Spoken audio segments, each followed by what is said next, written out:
Shalom, selamat datang di Devotion Gereja ICC. Hari ini kita akan membahas satu topik yang menarik, yaitu tentang Roh Kudus. Bahwa Roh Kudus ini adalah pribadi dari Allah kita yang Tritunggal. Saya mau sedikit jelaskan tentang Allah yang Tritunggal. Kalau boleh saya gambarkan secara singkat bahwa misalnya kita di sini ada satu lingkaran, tulisannya Allah. Lalu di sini ada Bapa, lalu di sini ada Yesus, dan di bawah ada Roh Kudus. Bapa adalah Allah, Yesus adalah Allah, dan Roh Kudus adalah Allah. Jadi ketiga pribadi ini adalah Allah. Jadi Allah kita itu adalah Allah yang unity. Kalau dalam bahasa Inggris itu lebih pas. Artinya Allah yang kesatuan, Allah satu, Allah yang kesatuan. Nah, Bapa itu bukan Roh Kudus, Roh Kudus bukan Yesus, Yesus bukan Bapa. Mereka adalah pribadi yang berbeda. Nah, ketika kita dalam kehidupan sehari-hari, Allah Tritunggal ini sebetulnya bukan untuk memusingkan atau membuat kita bingung dalam kehidupan sehari-hari.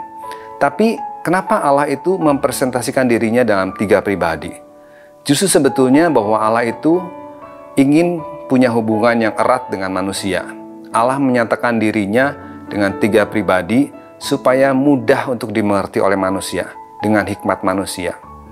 Kalau kita mengenal Allah Bapa, kita selalu mengenal bahwa Bapa itu seorang yang menyediakan.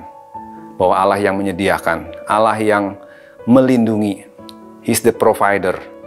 Lalu kalau kita bicara Yesus, Yesus itu Tuhan yang berinkarnasi menjadi manusia, menebus dosa manusia, mati di kayu salib, dan bangkit pada hari yang ketiga, supaya setiap orang yang percaya bisa beroleh keselamatan.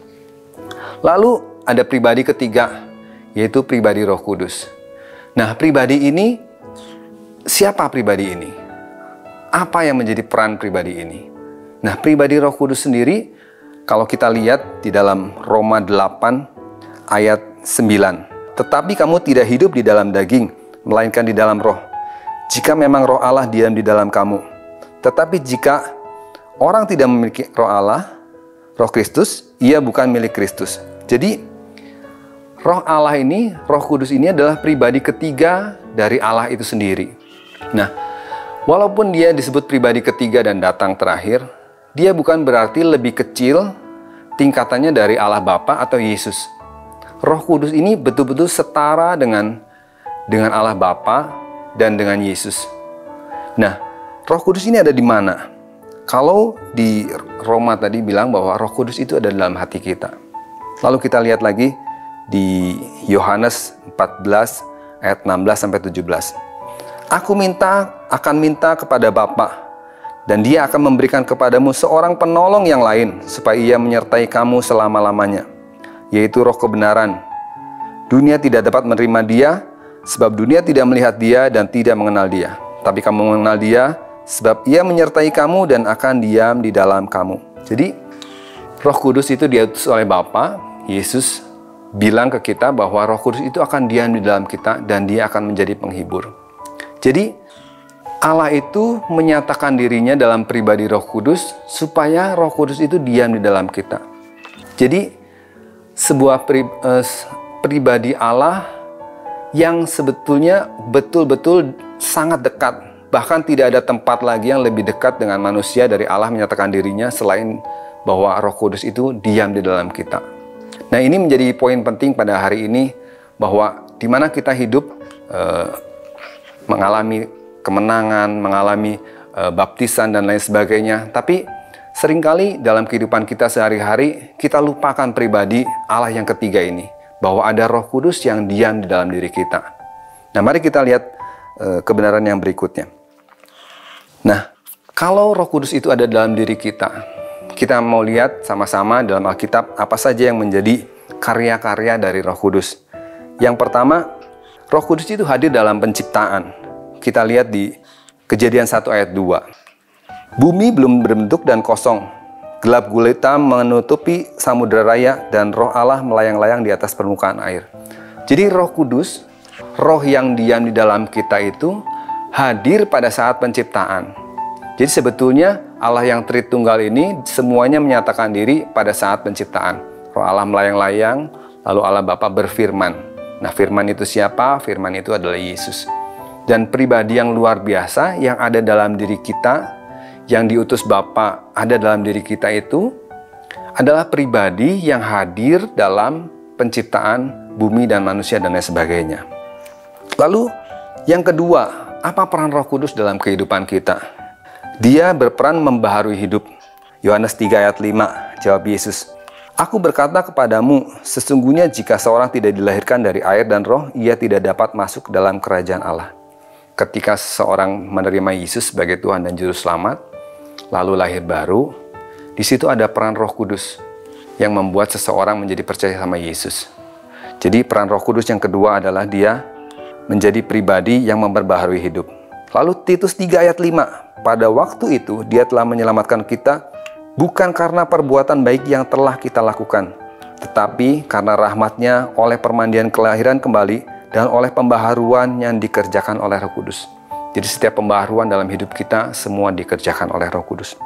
Lalu yang ketiga, ada peran yang luar biasa dari Roh Kudus ini.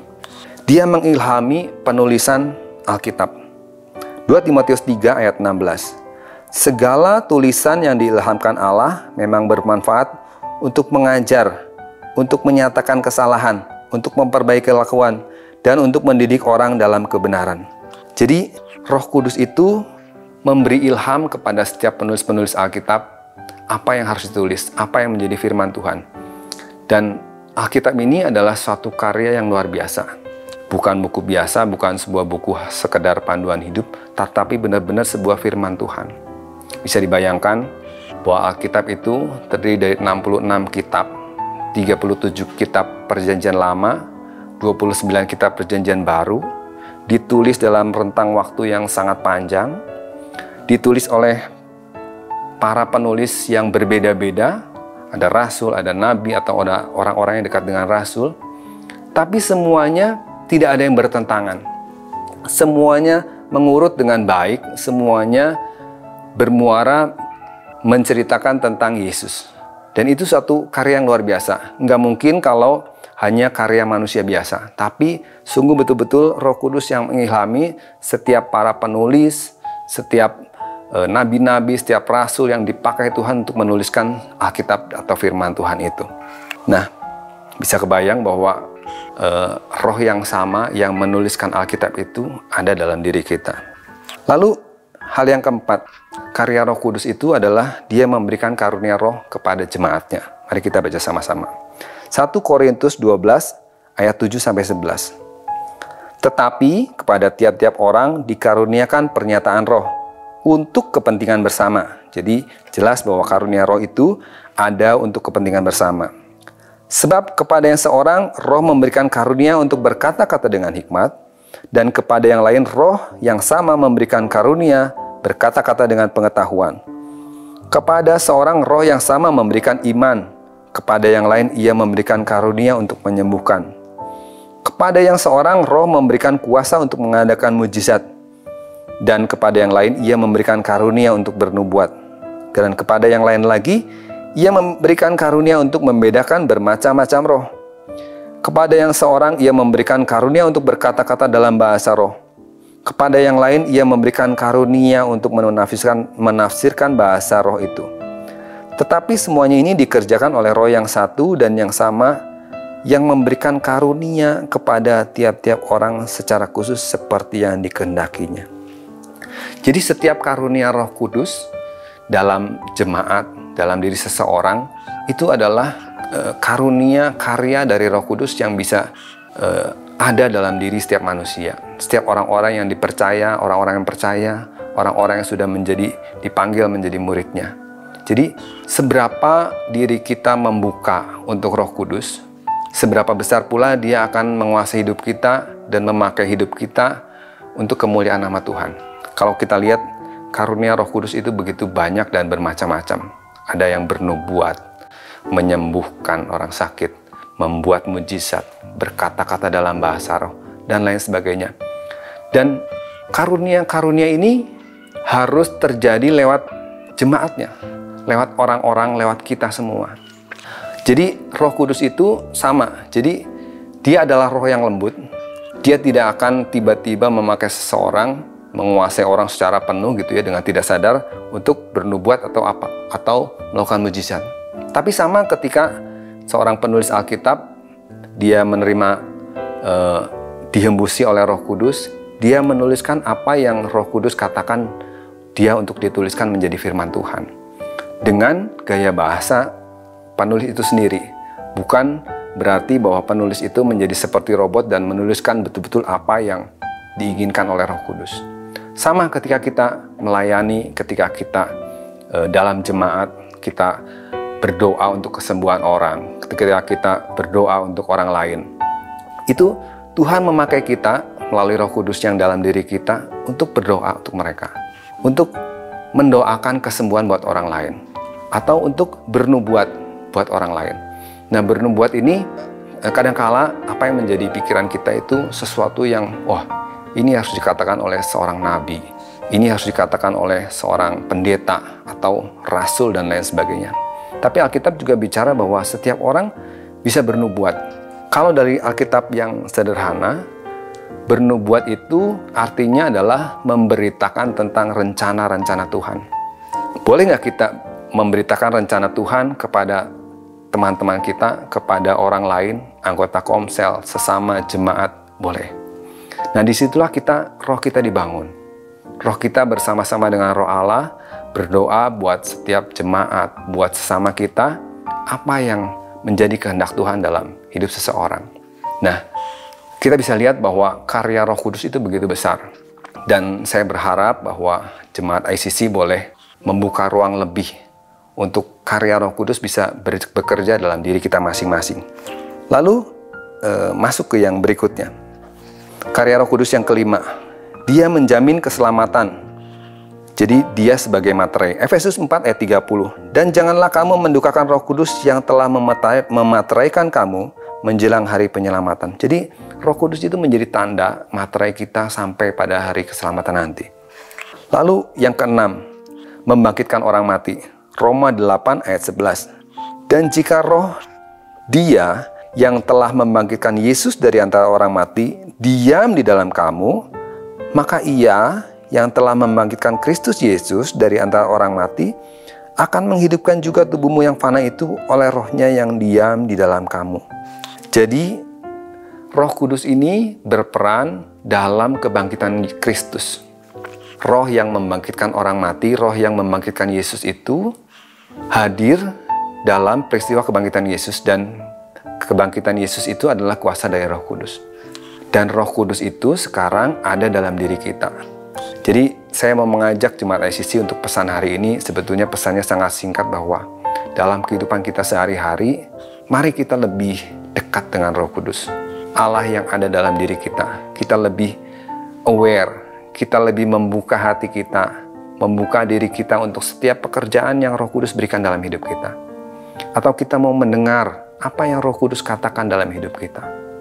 Kalau tema ICC pada tahun ini adalah mengutamakan Tuhan, ada baiknya kita bergaul erat lagi dengan Roh Kudus. Apa sih yang Roh Kudus mau dalam hidup kita supaya kita kerjakan? Mungkin selama ini kita berdoa untuk meminta berkat, meminta perlindungan kepada Allah Bapa. Atau kita berdoa mengucap syukur atas keselamatan yang sudah Tuhan berikan buat kita, Yesus yang sudah mati di kayu salib. Tapi mari kita berikan porsi yang sama buat Roh Kudus, bahwa sebuah pribadi Allah yang very close, dia ada di dalam diri kita bahkan. Dan kita seringkali mengabaikannya, bahkan kita mungkin lupa. Atau ketika kita berbahasa roh, berdoa, baru kita menyadari bahwa Roh Kudus ada dalam diri kita dan kita membuka ruang seluas-luasnya dengan Dia. Tapi mari hari ini dengan firman Tuhan yang singkat, mari setiap kita lebih peka lagi untuk mendengar suara Roh Kudus, berkarya bersama Roh Kudus, memakai diri kita, hati kita, jiwa kita, tubuh kita untuk mendengar, untuk menjadi saluran karunia Roh Kudus bekerja dalam diri kita. Dan mungkin hari-hari ke depan, mari kita lebih lagi mendekatkan supaya Roh Kudus benar-benar ada dalam diri kita dan kita menyadarinya setiap waktu. Dalam setiap pelayanan kita, kita boleh selalu bersekutu dengan Roh Kudus. Apa yang Roh Kudus mau kerjakan dalam hidup kita.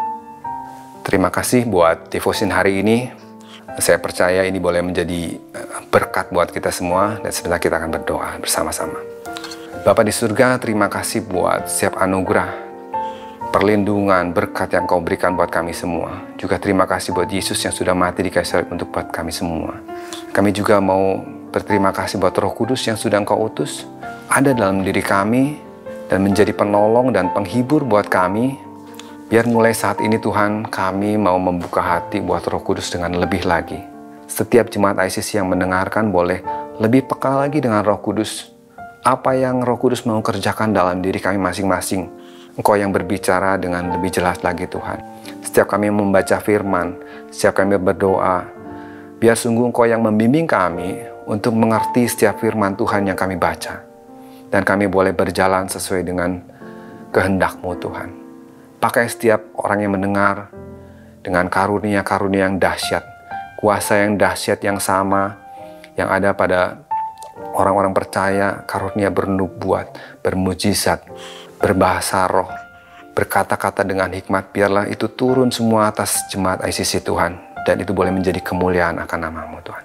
Hanya di dalam nama Yesus kami berdoa dan bersyukur. Amin. Sekian devotion hari ini. Sampai berjumpa di devotion berikutnya. Tuhan Yesus memberkati.